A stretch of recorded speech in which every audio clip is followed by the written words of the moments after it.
दोस्तों, आप लोग अजम्पशन कीजिए कि जब आप सर्कस देखने के लिए जाते हैं और सर्कस के अंदर जोकर का जो रोल है, अब जोकर कितना भी सीरियस रोल क्यों ना करना चाहे, वो कितना भी सीरियस एक्ट क्यों ना करना चाहे, जब भी हम उसको देखेंगे तो हंसी ही आती है।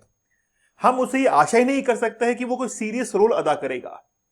जैसे मान लीजिए कि बॉलीवुड के अंदर कई ऐसे अभिनेता हैं, राजपाल यादव आप देख लीजिए, रिसेंटली जेल हुई राजपाल यादव को। राजपाल यादव से कोई सीरियस रोल की उम्मीद कर सकते हैं क्या आप? क्योंकि डायरेक्टर जो है वो ऐसे ही रोल के लिए उनको इलेक्ट करते हैं या सेलेक्ट करते हैं कि वो कुछ हंसाएंगे लोगों को। बात यह है कि डोनाल्ड ट्रंप ने अभी जो पॉलिसीज अपना रखी हैं उनको लेकर लोग सड़कों पर हैं कि इलेक्ट ए क्लाउन एक्सपेक्ट ए सर्कस। अगर आपने किसी जोकर को चुना है तो सर्कस तो होना स्वाभाविक है। यहां से यह बात निकलकर आती है कि आखिरकार सर्कस चल क्या रहा है। सर्कस गल्फ कंट्रीज के ऊपर जिस तरीके से अटैक हुआ है, चाहे इजराइल ने अटैक किया हो ईरान ने, और फिर ईरान ने अटैक किया हो अरब कंट्रीज के ऊपर। आज ये बात तो सही है, ये बात मेरे दिमाग में कुछ दिनों पहले आई थी। यार एक्चुअली में हुआ क्या है कि एक मुस्लिम जो कंट्री है वो दूसरे मुस्लिम कंट्री के ऊपर अटैक कर रहा है। बात यह नहीं है कि कौन शिया है कौन सुन्नी है, लेकिन एक का प्रहार दूसरे के ऊपर है। अब डोनाल्ड ट्रंप के ऊपर यह आरोप लग रहे हैं, या ईरान ये कह रहा है दूसरे देशों को, अरब कंट्रीज को, कि ये जो पॉलिसी डोनाल्ड ट्रंप ने अपनाई है ये केवल और केवल इसलिए है कि ये जितने भी इस्लामिक नेशंस हैं उनको एक दूसरे से लड़ाने के अंदर है। मैं आपको बड़ा विस्तार से समझाऊंगा। न्यूज़पेपर का आर्टिकल अभी रिसेंटली पब्लिश हुआ, उसके अंदर ये लिखा हुआ है कि मतलब साफ तौर पर जाहिर है कि जिस तरीके से ये सब कुछ चल रहा है, ये लग रहा है कि मुस्लिम जो नेशंस हैं उनको डिवाइड करने का ये पूरा साजिश है। Operation epic fury, operation epic fury जो है ये रिसेंटली यूएस ने स्ट्राइक किया है 30+ ईरानियन जो बेस है वहां पर ईरान के ऊपर स्ट्राइक करने का ये बेस ये जो चलाया गया है। रिसेंटली आपको पता भी होगा कि पाकिस्तान है, पाकिस्तान ने अफगानिस्तान के ऊपर एयर स्ट्राइक की है, उसका भी नाम एक रखा गया है, ऑपरेशन लिलाल हक ऐसे कुछ रखा गया है ना। कल ही मैंने पढ़ाया था, अभी याद नहीं है। आपको याद है तो मुझे कमेंट सेक्शन में जरूर बताइएगा। लिल हक है ना। तो जिस तरीके से ऑपरेशन को अंजाम दिया गया है, अमेरिका ने ईरान के ऊपर अटैक किया, आप देखेंगे कि मुस्लिम जो मेजॉरिटी कंट्रीज है वो आपको यहां पर दिखाई देंगी, इस रीजन के अंदर दिखाई देंगी। इस रीजन के अंदर आपको मेनली जो है वो दिखाई पड़ेगी, और डेंसिटी जो है वो मेनली यहां पर ज्यादा है, यहां पर जो है वो डेंसिटी ज्यादा है। ठीक है। इसके अलावा आप देखेंगे कि पूरे विश्व के अंदर सबसे ज्यादा जो आज बढ़ने की दर है, ग्रोथ रेट है किसी धर्म की, वो मुस्लिम धर्म है, ये सबको पता है। अब यहां पर आप देखेंगे कि डेंसिटी ज्यादा है, और अमेरिका ने, यूएसए ने सीधा अटैक किया है इन्हीं कंट्रीज के ऊपर, और इनमें से एक कंट्री को चुरा और वो है ईरान। ईरान के ऊपर अटैक किया गया, और ईरान ने बाकी जो अरब नेशंस थे या इस्लामिक कंट्रीज थे उनके ऊपर अटैक करना शुरू कर दिया। और ईरान ने यह कहा कि बेसिकली ये जो ट्रंप है ना, ये ट्रंप चाहता है कि यहां पर जो है क्या हो, एक मुस्लिम कंट्री दूसरी मुस्लिम कंट्री के ऊपर अटैक करे। आज पूरे विश्व के अंदर लगभग 50 to 57 इस्लामिक नेशंस है, और इस्लामिक नेशन का दर्जा हम लोग किसको देते हैं? जहां पर जो पॉपुलेशन है 50% +1 जो पॉपुलेशन है वो कौन सी है? इस्लाम को मानने वाले लोग हैं, है ना। और globally Islam is the second largest religion with over 1.9 billion लोग जो हैं इसको मानने वाले हैं। It is the fastest growing major religion due to the highest birth rates and a youthful population structure, while some countries designate Islam as the state religion. बहुत से जो कंट्रीज हैं वो इस्लाम को एज ए स्टेट रिलीजन मानते हैं। पाकिस्तान हमारा पड़ोसी देश उसमें से एक है। ठीक है। बात ये निकलकर आती है कि आखिरकार मुस्लिम जो है वो कहां पर है? इंडोनेशिया के अंदर लार्जेस्ट मुस्लिम है। आप सोचकर देखिए, जिन गल्फ कंट्रीज की हम लोग बात करते हैं कि वो मुस्लिम मेजोरिटी है, उनसे ज्यादा एशियन नेशंस के अंदर वो देश जहां पर बिल्कुल शांति है। पाकिस्तान के अंदर देख लीजिए आप, आतंकवाद का पनाहगार, आतंकवाद का भीष्म पितामह जिसको हम लोग कहते हैं, कि जहां पर आतंकवाद का पलना शुरू होता है, आतंकवाद जहां पे सांस लेता है, आतंकवाद के जहां पर पालन पोषण होता है, जहां से पैदाइश होती है, वो पाकिस्तान। इंडिया देखिए, India largest Muslim population outside Muslim majority countries. जो भी मुस्लिम मेजोरिटी कंट्रीज हैं वो आज ये बात जरूर समझे कि उनको ये लगता है, जैसे पाकिस्तान को ये लगता है कि पाकिस्तान मुस्लिमों का ठेकेदार है, ये पाकिस्तान को लगता है। जबकि पाकिस्तान को यह समझना चाहिए कि पाकिस्तान से ज्यादा मुस्लिम इंडिया के अंदर हैं, लेकिन फिर भी इंडिया के जो मुस्लिम हैं वो इस तरीके से कभी भी बौखलाते नहीं हैं, बचपने के अंदर कभी अपना बयान नहीं देते हैं वो। और खास बात है कि हम लोग इंडिया के अंदर जिस तरीके से रहते हैं, भले ही देखिए कोई छिटपुट घटना हुई हो तो उसको आप नजरअंदाज कीजिए, लेकिन भारत के अंदर आप देखेंगे मुस्लिम, हिंदू, सभी लोग, टाटा को देख लीजिए आप, रतन टाटा पारसी फैमिली से थे, ब्रिलियंट।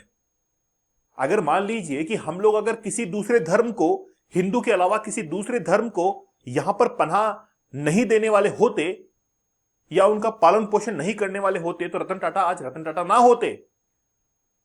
आज पूरे विश्व के अंदर उनकी जो ऑटोमोबाइल इंडस्ट्री है उसको जाना जाता है। तो आप देखिए कि भारत के अंदर पारसी हो, मुस्लिम हो, हिंदू हो, सबको यहां पर सर्वधर्म समभाव के नजरिए से हम लोग देखते हैं। तो आज उनके लिए यह एक खास लेसन है कि इंडिया के जो मुस्लिम्स है, जो कि ये कहते हैं कि हम तो मुस्लिम देश हैं, उनसे ज्यादा मुस्लिम हमारे यहां पर रहते हैं। अफगानिस्तान, मालदीव से कजाकिस्तान, किर्गिस्तान, तजाकिस्तान, ये सारे जो है यहां पर मुस्लिम नेशंस हैं। खास तौर पर बात है पैलेस्टाइन की। देखिए एक्चुअली में क्या है, इजराइल तो पहले एग्जिस्ट करता ही नहीं था, लेकिन 1967 के अंदर जो 6 डे वॉर हुआ था, जिसके अंदर अरब कंट्रीज को हरा दिया गया, और अरब कंट्रीज को हराने के बाद में और फिर अपना एक मजबूत जो है एक एम्पायर खड़ा किया है इजराइल ने। अब इजराइल को हेल्प करने वाला सबसे बड़ा देश कौन सा है? अमेरिका सबसे बड़ा देश है, और इजराइल ने अरब नेशंस को हराया। इस बात की भी खुन्नस जो है वो आज भी अरब नेशंस के अंदर है, दिलो दिमाग में है, वो भूलते नहीं है इस बात को। आज इजराइल छोटा सा छुट्टू सा देश है जिसने ईरान इतना बड़ा देश है उसके ऊपर अटैक कर दिया।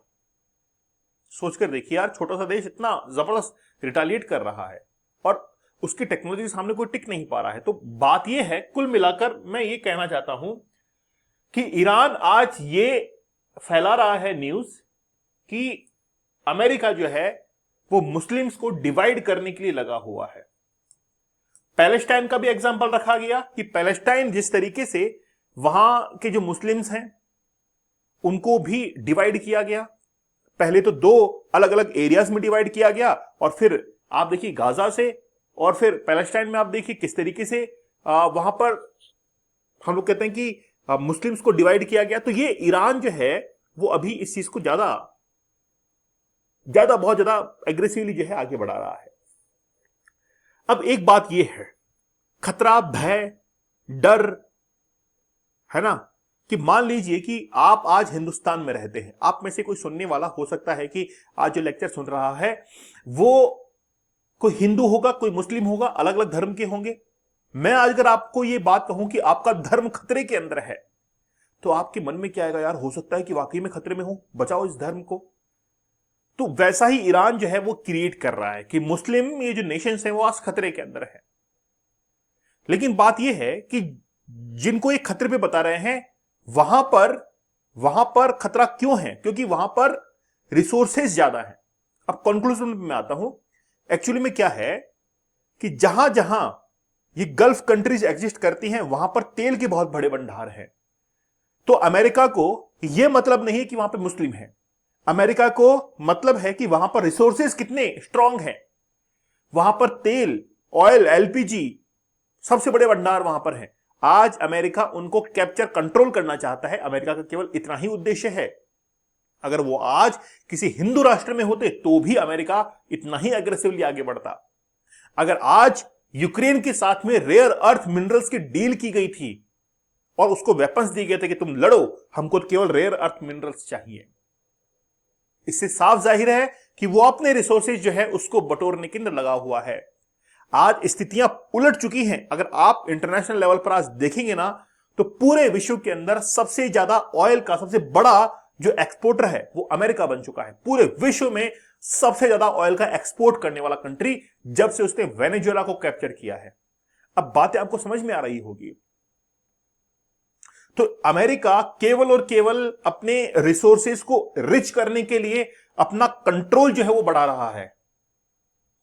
अच्छा, ट्रंप ने जो नंगा नाच नचाता है एप्स्टीन फाइल्स के अंदर, उसको कहीं ना कहीं एक चादर ओढ़ने के लिए, उड़ाने के लिए जो है ये पूरा का पूरा एक सर्कस जो है रखा गया है। इसीलिए वो स्टार्टिंग का एक पोस्टर था कि इलेक्ट किया गया, जब जोकर को इलेक्ट करेंगे तो सर्कस ही दिखाएगा।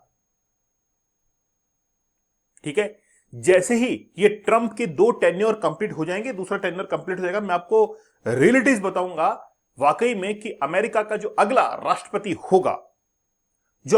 होगा, वो इन सारी पॉलिसीज को कैंसिल करके बैकफुट पर आ जाएगा। या तो ये होगा या फिर अमेरिका के अंदर और ज्यादा एग्रेशन आ जाएगा, वो और ज्यादा अपने एग्रेशन को जाहिर करेगा। दोनों में से एक बात होगी, लेकिन ज्यादा चांसेस है अमेरिका के बैकफुट पर आने के, क्योंकि ईरान के साथ में इतना लंबा समय उसने बिता दिया है युद्ध को लेकर। पहले लग रहा था कि ईरान के ऊपर वो परमाणु बम गिराएगा, तो हो सकता है, देखिए मुझे पर्सनली ऐसा लगता है अब जो परिस्थितियां चल रही है, जो सरकमस्टांसेस हैं जो कि 1945 के अंदर थे, वही सरकमस्टांसेस धीरे धीरे बन रहे हैं और अमेरिका अपने एटॉमिक बॉम्ब्स को तैयार कर रहा है ईरान के ऊपर गिराने के लिए। शॉर्ट ऐसा हो जाएगा, देख लीजिएगा। मुझे पर्सनली ऐसा ही लग रहा है कि वो एटम बॉम्ब जो है वो गिराकर अपने पावर को वापस से शो करेगा। आज देखिए कि फ्रांस, जर्मनी, ब्रिटेन ये आज अमेरिका की बात नहीं मान रहे हैं। उनकी एयरफोर्स बेस को इस्तेमाल करने के लिए मना कर दिया है इन सभी लोगों ने, सभी देशों ने, कि हम अमेरिका को इसका इस्तेमाल करने के लिए नहीं देंगे। इतनी हिम्मत जो है उनकी हो गई है। तो आज उनको दिखाने के लिए, उनको बताने के लिए ट्रंप जो है एक बहुत बड़ा अटैक जो है करके ही इस पूरा ये कार्यकाल जो है कंप्लीट करेंगे। ठीक है, तो अमेरिका का और कुछ नहीं है, वो तो कैपिटलिस्ट कंट्री है, पूंजीवादी देश है, वो केवल और केवल प्रॉफिट की तरफ बढ़ रहा है। ठीक है दोस्तों, डीप वर्क का हमारा कोर्स बड़ा जबरदस्त है। 30 टेक्निक्स मैंने बताई कि इनकी मदद से कैसे अपने फोकस को आप इंक्रीज कर सकते हैं। साथ ही में 75 डेज का हार्ड चैलेंज या फिर 175 डेज का हार्ड चैलेंज आप लोग जरूर ज्वाइन कीजिएगा। If you want to face your challenges, अगर आप अपने चुनौतियों को स्वीकार करना चाहते हैं तो अवसर आपका इंतजार कर रहे हैं। अगर आप चैलेंज को एक्सेप्ट नहीं करेंगे तो इसका मतलब है कि चुनौतियां आपके दरवाजे से लौट जाएंगी, अवसर आपको नहीं मिलेंगे, अपॉर्चुनिटीज आपके पास में नहीं आएंगी। दीपक इंदौर ऑफिशियल टेलीग्राम पर जरूर ज्वाइन कर लीजिएगा। तो मिलते हैं आप लोगों से अगले सेशन में, तब तक धन्यवाद, थैंक यू, जय हिंद।